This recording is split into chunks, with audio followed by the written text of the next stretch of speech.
Hello అందరికీ, restaurant స్టైల్లో mushroom curry రుచిగా ఇంట్లోనే ఎలా వండుకోవాలనో చూద్దాం. ఫస్ట్ మష్రూమ్స్ని ఈ విధంగా క్లీన్ చేసుకోవాలి.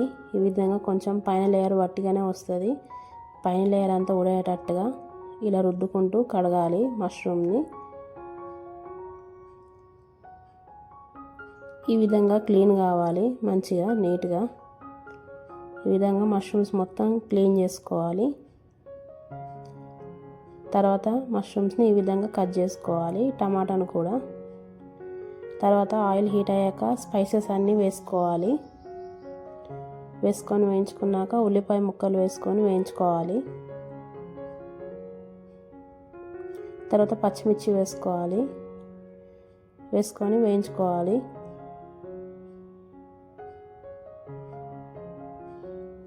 తర్వాత క్యాషూ నట్స్ని ఫస్ట్ గ్రైండ్ చేసుకోవాలి పౌడర్గా. ఈ విధంగా పౌడర్ లాగా అయ్యాక ఇందులోనే టమాటాలు పెద్దగా కట్ చేసుకొని వేసుకొని గ్రైండ్ చేసుకోవాలి గ్రేవీ కోసం. ఈ విధంగా గ్రైండ్ చేసుకొని పక్కన పెట్టుకోవాలి. ఉల్లిపాయ ముక్కలు వేగాక అల్లం వెల్లుల్లి పేస్ట్ వేసుకొని పచ్చివాసన పోయేంత వరకు వేయించుకోవాలి. తర్వాత పసుపు వేసుకొని కలుపుకోవాలి.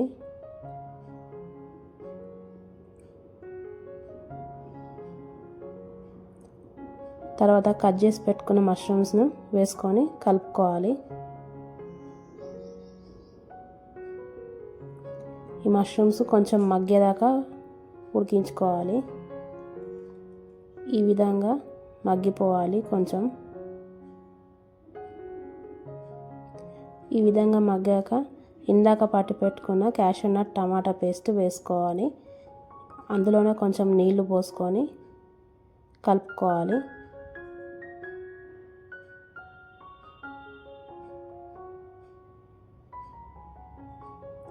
ఈ విధంగా కలుపుకొని కొంచెం దగ్గర పడేంత వరకు ఉడికించుకోవాలి. కొంచెం ఈ విధంగా దగ్గర పడ్డాక 2 టేబుల్ స్పూన్ల కారం వేసుకోవాలి. తగినంత ఉప్పు వేసుకోవాలి.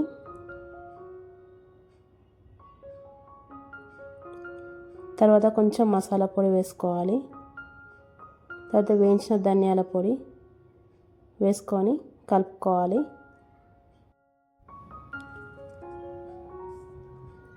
ఈ విధంగా కలుపుకొని ఒక 5 నిమిషాలు నూనె పైకి తేరేంత వరకు ఉడికించుకోవాలి.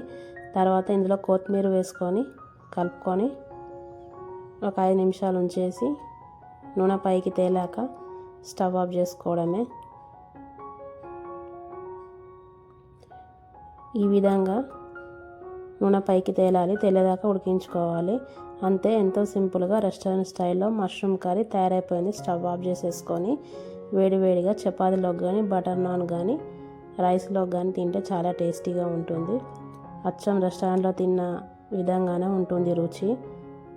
ఈ విధంగా ఒకసారి ట్రై చేయండి.